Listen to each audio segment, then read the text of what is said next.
Welcome back to my channel, folks. Today we're going to go over the removal of a Holley 4150 style 3124 carburetor from my 1965 L78 Corvette. The only two tools that are going to be required to take care of this removal is going to be, first, 1/2 inch wrench, secondly, a 1 inch wrench. The other thing that you're going to need good nitrile gloves. This will protect your hands from the gasoline that will inevitably come out. And the other item, the last item that you're going to need are going to be absorbent pads, which I have already put in place, and that will collect any drippage from the carburetor when I remove it or disconnect the fuel lines. First thing we're going to do is we're going to remove the air filter cover. Very easy. Spin that off. Carefully remove it. Once the air filter housing is removed, we are going to disconnect your fuel inlet connections that are here, and then we are going to disconnect your vacuum hose fittings. You have one here, you have another here, and right here, this is a unique carburetor in that it has a hot air choke. This is the connection for the hot air choke. It connects directly to the choke. This will be unscrewed, and then we have to disconnect the accelerator lever connector. Essentially, this is for the throttle, and then there is going to be another vent hose which goes to the PCV valve right here that connects in, and that just pops right out. So let's get to it. Secure with the 1 inch wrench, and then loosen fuel fitting. Okay, that one is loose. With 1 inch to loosen it. Good. And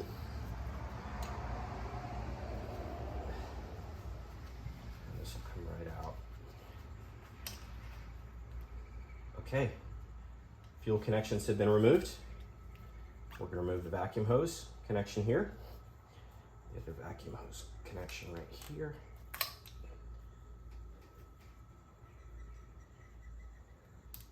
Okay. And next, we are going to remove the choke connection. Okay, we are disconnected on that side. Now let's work on the other side. All right, for this one, pretty basic. We need to disconnect this, and there's a little cotter pin in here that keeps it in place. We are going to remove that cotter pin. Sometimes it's a little bit hard to get a hold of, so I'm going to grab a needle nose pliers to pull that out. Okay, a cotter pin. Sure, put it down somewhere secure, and this will pop right out. Just let it drop down, and this will come right out. There we go. Okay. It has been disconnected. To remove it is just to remove the 4 mounting bolts that are holding it in place.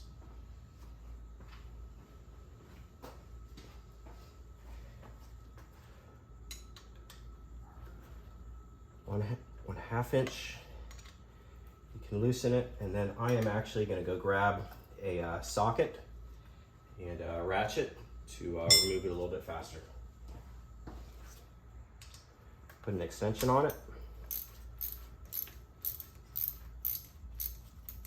Okay, it's loose enough.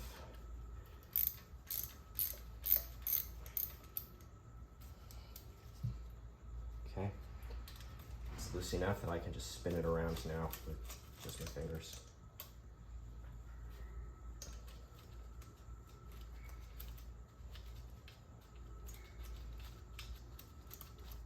Washers that are underneath, don't lose these.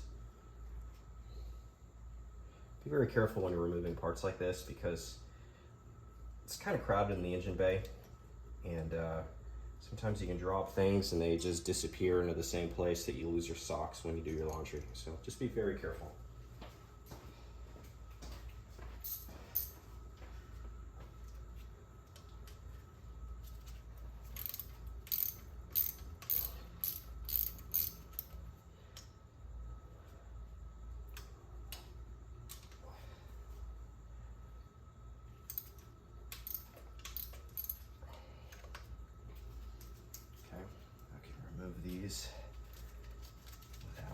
ratchet.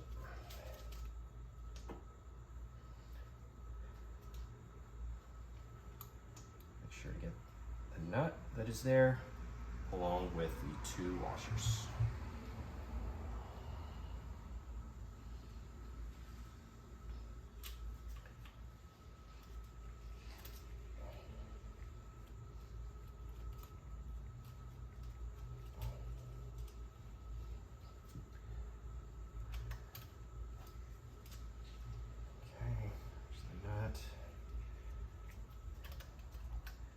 The 2 washers. One will just be a regular flat washer and the other is going to be a lock washer.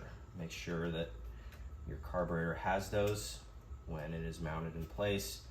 The purpose of the lock washer is to lock that nut in place to keep it from backing out. So very important that you have a flat washer and a lock washer. All right, that's it. Let's go ahead and pop this baby out. Should lift right off. And there we are.